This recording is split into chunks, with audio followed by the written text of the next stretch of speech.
language interpretation proceedings is available to watch on Parliament Live TV. We now start with questions to the Prime Minister. I start with Andrew Jones. Thank you, Mr. Speaker. Question 1. Deputy Prime Minister. Thank you, Mr. Speaker. I've been asked to reply on behalf of my right honourable friend, the Prime Minister. He attended the Commonwealth Heads of Government meeting in Rwanda, the G7 Leaders Summit, and today he's at the NATO Summit in Madrid. Mr. Speaker, I know that the thoughts of the whole House will be with the family and friends of Dame Deborah James following the news of her death. I lost my father at a young age to cancer. I will know firsthand the pain that her family must be feeling. But we also know that Dame Deborah was a huge inspiration to so many and raised millions to help others affected by cancer. Andrew Jones. Nationally, 52% of disabled people are in work, compared with 81% for non-disabled people. Disability Action Yorkshire, which is a charity based in Harrogate, works to close that gap, and they have highlighted the success of the Access to Work scheme. For example, one young person, having been told he would never work, is now, thanks to the targeted support available, a trainee brewer at Roosters Brewery. So will my right honourable friend consider how we can boost awareness amongst employers of this Access to Work scheme, and also consider how we can simplify the application process so more disabled people don't get deterred and will embrace it? Deputy Prime Minister. Can I thank my honourable friend for raising the work of Disability Action Yorkshire? They're doing terrific work in his constituency. I can reassure him that the DWP is committed to improving awareness through campaigns and partnerships with employers, but also disability organisations. They're also working specifically on a digital service which will make it more accessible and more visible. Deputy Leader Angela Rayner. Thank you, Mr. Speaker. And can I also share with the Deputy Prime Minister his deepest condolences and his personal experience as we mourn the loss of Dame Deborah James, who fearlessly campaigned to inspire so many, and I'm absolutely sure there's no doubt that she saved the lives of many more. And to the family of Zara Alina, who was tragically murdered this week on the streets of Ilford. Well, Mr. Speaker, I also want to congratulate the two honourable members, the new members, who won in the by-elections this week, including my honourable friend, the member for Wakefield. Mr. Speaker, this week the government lost 2 by-elections in one day, the first in 3 decades. It's no wonder that the Prime Minister has fled the country and left the honourable member to carry the can. The people of Wakefield and Tiverton held their own vote of no confidence. The Prime Minister isn't just losing the room, Mr. Speaker, he's losing the country. But instead of showing some humility, he intends to limp on until the 2030s. So does he think the Cabinet will prop him up for this long? Deputy Prime Minister. I thank the right honourable lady. I gently point out to her that we want this Prime Minister to go on a lot longer than she wants the leader of the Labour Party to go on.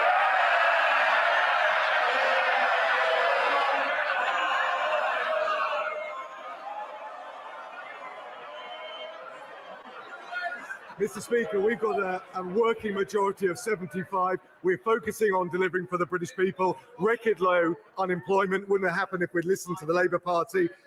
More policing, tougher sentencing in force this week. Police, Courts, Crime and Sentencing Act. She voted against both, so did the Labour Party. And we'll protect the public from these damaging rail strikes when we've got the scene of Labour front benchers joining the picket lines. Mr. Speaker, here we go again. But the truth is, what I want for my honourable friend, the leader of this opposition, is not to be the leader of the opposition, but to be the Prime Minister of this country. And to be honest, Mr. Speaker, it couldn't come quick enough. Britain can't stomach this Prime Minister for another 8 years. His own backbenchers can't stomach him for another 8 minutes. And if they continue to prop him up, Mr. Speaker, I doubt the voters will stomach him for even 8 seconds in the ballot box. Now let's imagine, Mr. Speaker, the Prime Minister is still clinging on into the 2030s. Under this tax-high, low-growth Tory government, at this rate, by 2030, the British public will have endured 55 tax rises. So how many more tax rises will this on working families before he says enough is enough? Deputy Prime Minister. Mr. Speaker, I think she was right first time.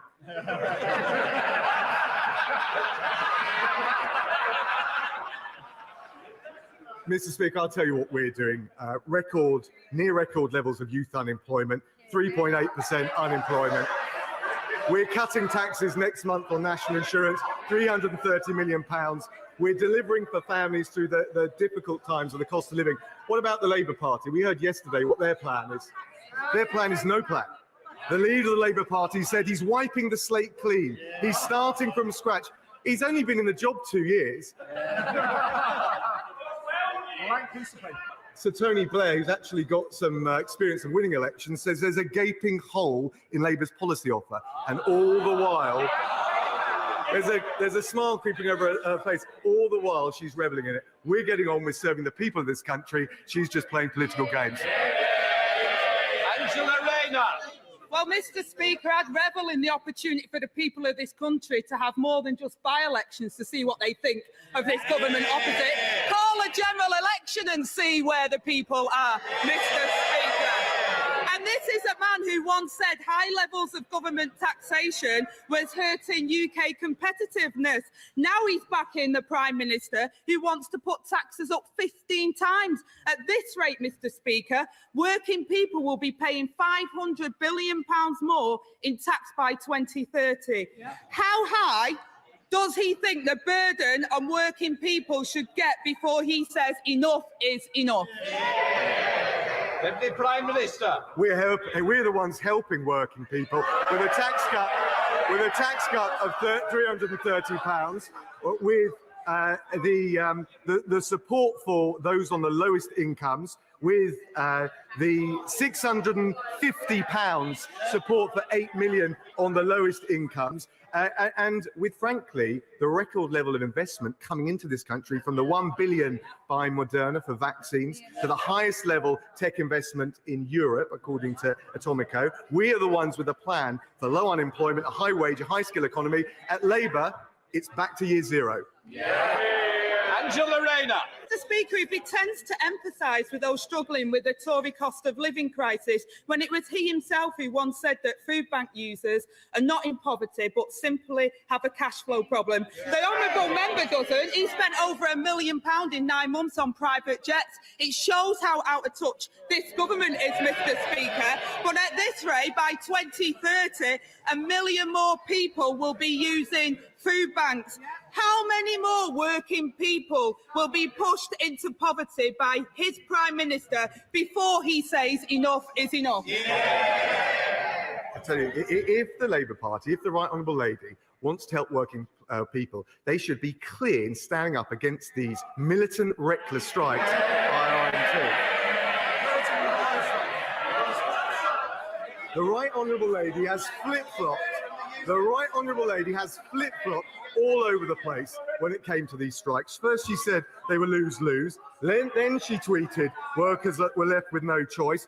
When she was asked by the BBC, straight question, she's normally a straight-shooting politician, do you like the RMT? She said, I'm going to have to go now. I've got a train to catch.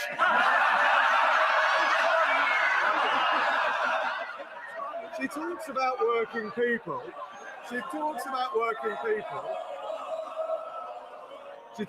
working people. Where was the Right Honourable Lady when the comrades were on the picket line last Thursday?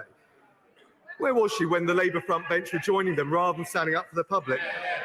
She was at the Glyndebourne Music Festival, sipping champagne, listening to opera. Champagne socialism is back in the Labour Party. Well, Mr. Speaker, that says a lot about the party opposite. I'll tell them a few things about militancy. It's this government that are acting in a militant way. And while they should have been at the negotiating table, they were at the banqueting table getting hundreds of thousands squeezed out of their donors instead of dealing with the crisis. And he talks about trains.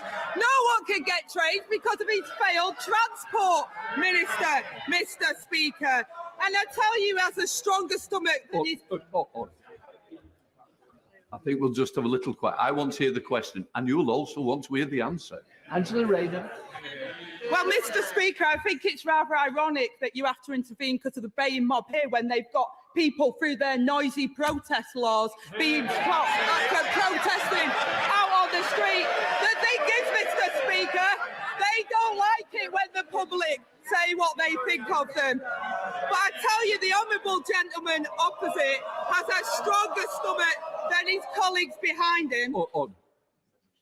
Honestly, I want to hear the question. I want to hear the answer. And I hate to say it, so do your constituents. Think about them for once instead of yourselves. Angela Rayner.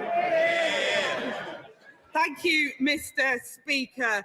And when they were asked about the absent Prime Minister's plans to stick around until 2030, one honourable member opposite said he'd lost the plot.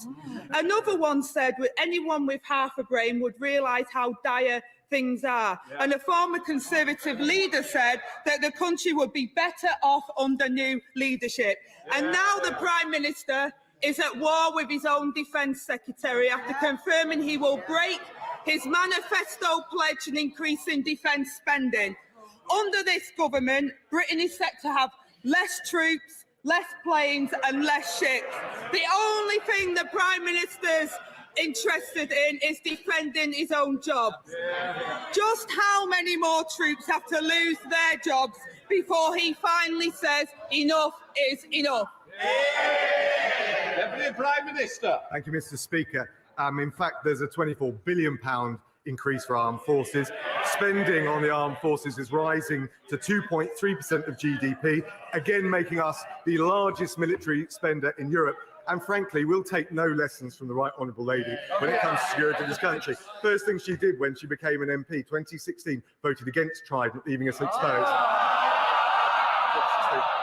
And she was campaigning for the Right Honourable Member for Islington North to be Prime Minister, someone who would take us out of NATO. Mr. Speaker, talking about NATO, where was the honourable member when the situation in Afghanistan on a sun lounger? That's where the honourable member was. I take no lectures from the honourable member when it comes to doing your job. The Prime Minister said he felt no shame over the by-election defeats. He said his government have been quite exceptional. Well, I agree that they've been exceptional, all right. An exceptional record on stagnant wages, rising poverty and broken promises. And the Prime Minister wants to drag this out until 2030. And how much more can he stomach before he finds the guts, Mr. Speaker? How many more tax rises? How many more families drove into poverty? And how many manifesto pledges broken? I hope for the sake of the British public, Mr. Speaker, that we never find out. And when will the Deputy Prime Minister finally grow a backbone and tell the Prime Minister the game is up?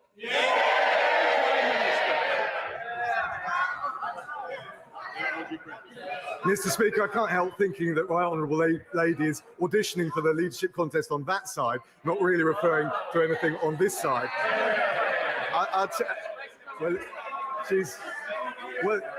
She's got the support of the honourable member. Look, I'll tell you what we're doing. We're putting in place the policies to grow our economy, to help that. Mr. Murray, we've had a good questions already for Scotland. It's not continued. It's not your debate. Come on. Mr. Speaker, he was just announcing his support for the Right Honourable Lady in the forthcoming. We're putting in places the economic plan to help people with the cost of living. The Labour leader is getting ready for year zero. We're the ones supporting Ukraine with sanctions on Russia, with military support.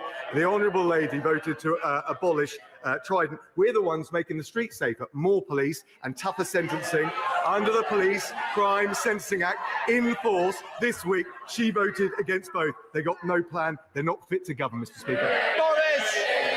Thank you, Mr. Speaker. Mr. Speaker, the Eden Project North has been 5 years of my parliamentary life. We've gone through 3 prime ministers, 4 chancellors, a plethora of ministers, but no, what we've got to the point is that the levelling up bid is going to go in very shortly. We've got a shovel-ready plan. We've got full planning permission.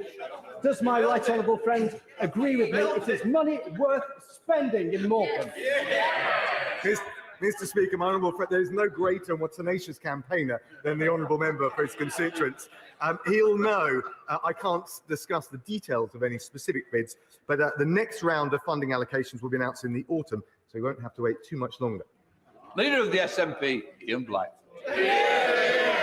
Thank you, Mr. Speaker. And can I associate myself with the remarks of the Deputy Prime Minister and the Deputy Leader of the Labour Party at the sad death of Dame Deborah James. Our thoughts and prayers are with her family at this trying time, and we thank her for all that she has done to raise money for anti-cancer. Mr. Speaker, Scotland's First Minister has set the date and started the campaign. Our nation will have its independence referendum on the 19th of October 2023. The reality is Scotland has already paid the price for not being independent. Westminster governments we did not vote for, imposing policies we don't support, breaking international law, dragging Scotland through a damaging Brexit we didn't vote for, and delivering deep austerity cuts. Contrast that with our European neighbours, who have greater income equality, lower poverty rates and higher productivity. Mr. Speaker, why not Scotland? In the weeks and months ahead, we will make the positive case for independence. Will the opposition, if they can, make the case for continued Westminster rule? Deputy Prime Minister. Can I thank the honourable gentleman? It's always good to see him in his place. No, genuinely, it's good to see him in his place. It's not the right time for another referendum, given the challenges that we face as one united kingdom. And I think, and he referred to some of the challenges in Scotland, but I think actually the people of Scotland want their two governments to work together, and we are keen, willing, enthusiastic to do so. Ian Blackfoot.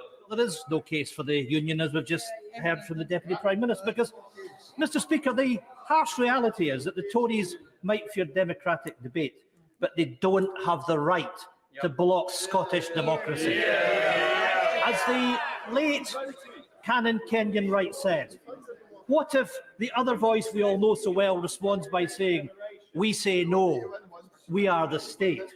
His answer, well, we say yes, and we are the people. Just last year, the member for Murray, the leader of the Scottish Conservatives no less, put it in his own words: a vote for the Scottish National Party is another vote for an independence referendum. Well, you won't often hear me say this, but I agree with him, and so do the Scottish people. Scottish democracy will not be a prisoner of any Prime Minister in this place.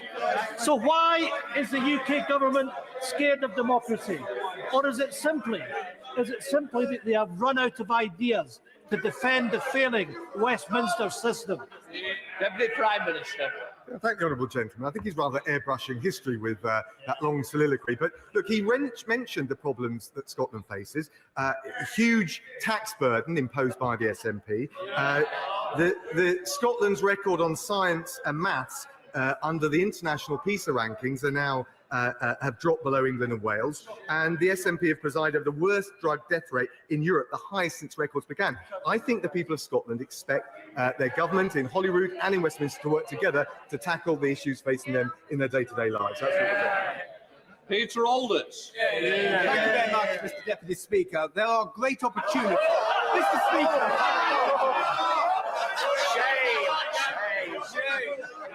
Mr. Speaker, my sincere apologies.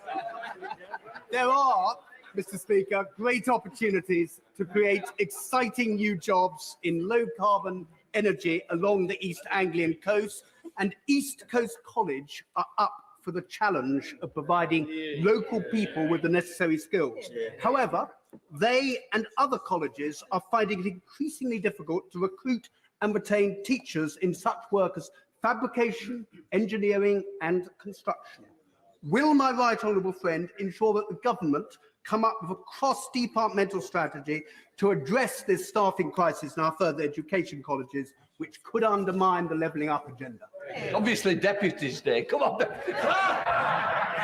My honourable friend is absolutely right, and that's why we're investing nearly £52 million to support the sector in recruiting and retaining excellent staff, and in particular looking and focusing on the experience and the skills that we can often find in industry to train the next generation of technical experts.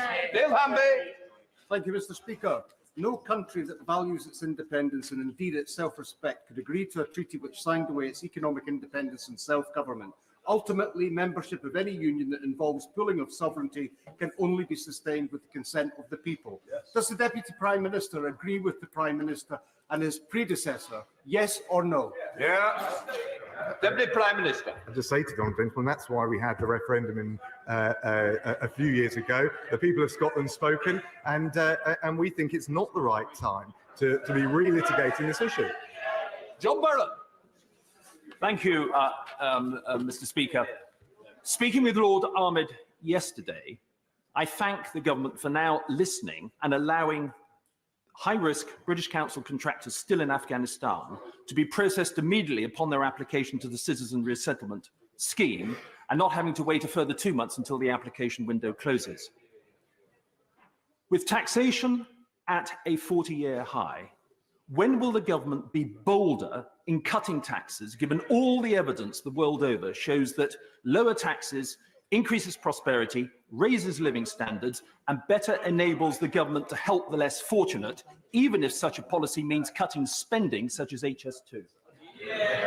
My honourable friend makes an important point about driving growth in the economy, and that's why we're cutting taxes with the 130% super deduction for capital investment. That will not just create good jobs, but well-paid jobs and better paid jobs by boosting productivity. That's why we're increasing the employment allowance, which represents a tax cut of £1,000 for 500,000 small businesses. That's why we provided business rate relief of £7 billion over the next 5 years. And of course, we're cutting national insurance just next month, worth £330 for a typical employee. Patricia Gibbs. Thank you, Mr. Speaker. As Tory MSP Murdo Fraser points out, Scotland has a third of Britain's landmass, half its territorial waters, over 60% of UK fishing zones, 98% of oil reserves, 63% of natural gas, a quarter of Europe's offshore wind resources, and 90% of the UK's fresh water. Can the Deputy Prime Minister explain if his opposition to Scottish independence is because he fears the loss of these invaluable resources? Deputy Prime Minister. She's absolutely right in what she just said. There are huge assets right across Scotland, and that's why we think we're stronger together in delivering for the people of Scotland. Oliver Hill. Mr. Speaker, the Deputy Prime Minister will be aware that in North East Hertfordshire we have some of the best farmland in the country. And at a time when there are concerns about food production, food security, at a time when the government is considering rural land use, isn't it time to ensure that our productive farmland isn't covered in solar plants and that they are positioned rather on brownfield sites, on buildings and on low-grade agricultural land? Deputy Prime Minister. I think he makes a powerful point, and our 2023 land use framework will set out our priorities for land use across the country. And he's right that we've got to protect the most versatile agricultural land, and any plans for ground-mounted solar installations will have to take that very point into account. His point is well made. Rosie Duffy. So far this year, 52 women have been killed in the UK. Our rights to free speech, safe spaces, fairness in sport, and even the words we use to describe our own bodies are all under threat. Will the Deputy Prime Minister send a clear signal, as some of his cabinet colleagues have done this week, that Britain respects the rights of women?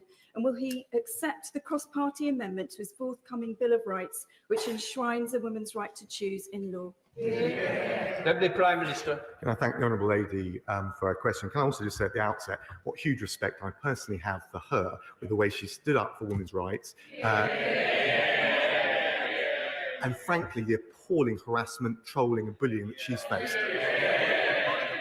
The position, as she knows, is settled in UK law in relation to abortion. It's decided by honourable members across this House. It's an issue of conscience. I don't think there is a strong case for change. What I wouldn't want to do is find ourselves with the greatest respect in the US position where this is being litigated through the courts rather than settled, as it is now settled, by honourable members in this House. Bob. Thank you, Mr. Speaker. In February 2019, this House passed my excellent Civil Partnerships, Marriages and Deaths, Registration, etc. Act, mandating government to extend civil partnerships to opposite-sex couples, enabling marriage records to include mothers' details, and requiring the Justice Secretary to produce a report empowering coroners to investigate stillbirths. The first two have come into force very successfully. But 2.5 years on, despite further shocking revelations about deaths of babies at several hospitals, no report has yet been published, nor regulations to give coroners the powers they need. Why not? Can I thank my honourable friend? He's absolutely right to raise this. And of course, stillbirth is an appalling tragedy which has the most devastating impact on families across the country. He's right, the MOJ, the DHSC have jointly consulted on proposals to provide coroners with new powers in this regard. I have looked at this personally. We will be publishing the government's response to the consultation very shortly. Thank you, Mr. Speaker. Threatened, terrified, alone. This was how survivors of sexual violence told me they felt when they were pressured into signing non-disclosure agreements and gagging clauses by their universities. No victim of sexual assault or harassment should ever be coerced into silence by the very institutions who are meant to protect them, not at university, not at work, not anywhere. So will the government back my bill to ban the use of NDAs in cases of sexual harassment, bullying and misconduct?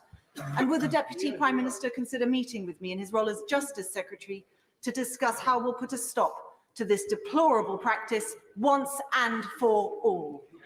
Deputy Prime Minister. Can I just say to the Honourable Lady, I'll look very carefully at any particular proposals she has. We've got to do everything we can to protect women and girls in this country, and also, frankly, to make them feel more confident in the justice system. That's why I'm relieved, but restless to go further, but relieved that the volume of rape convictions in the last year alone is up by 2/3.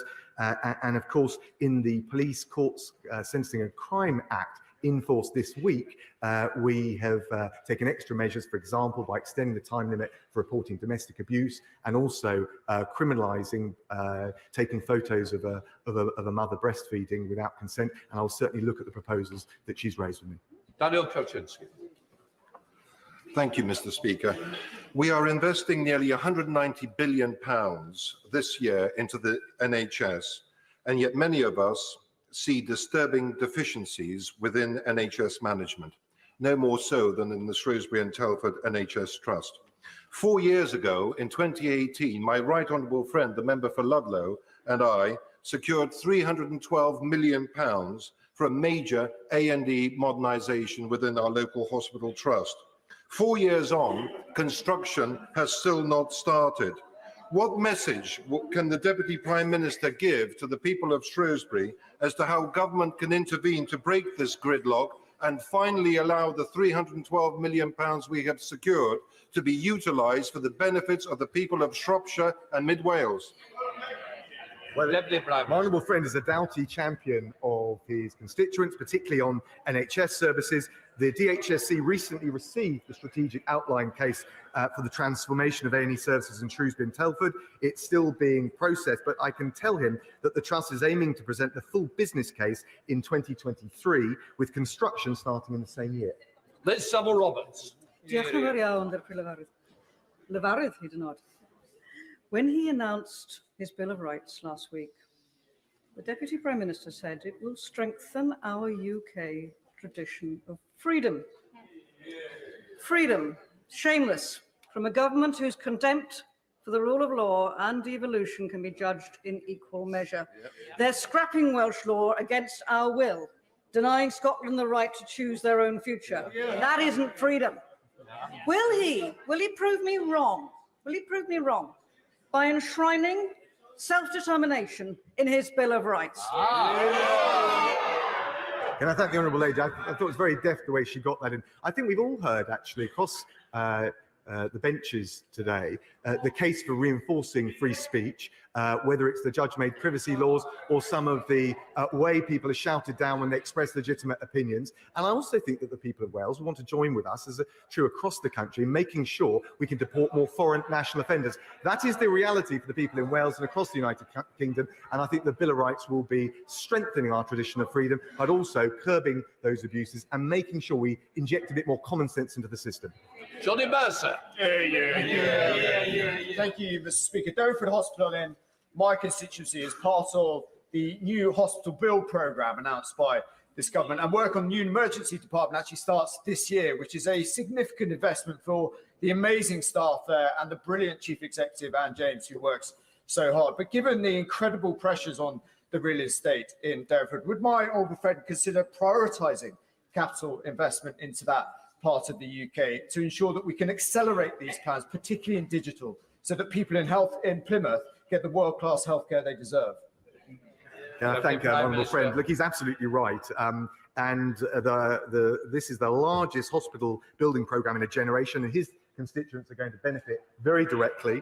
I can tell him that there will be a new integrated emergency care hospital scheme for University Hospitals Plymouth NHS Trust at the Derriford Emergency Care Hospital. And yes, on tech, he's absolutely right. The facilities will be at the cutting edge of modern technology, and that will really help drive up the quality of patient care. Bill Furness.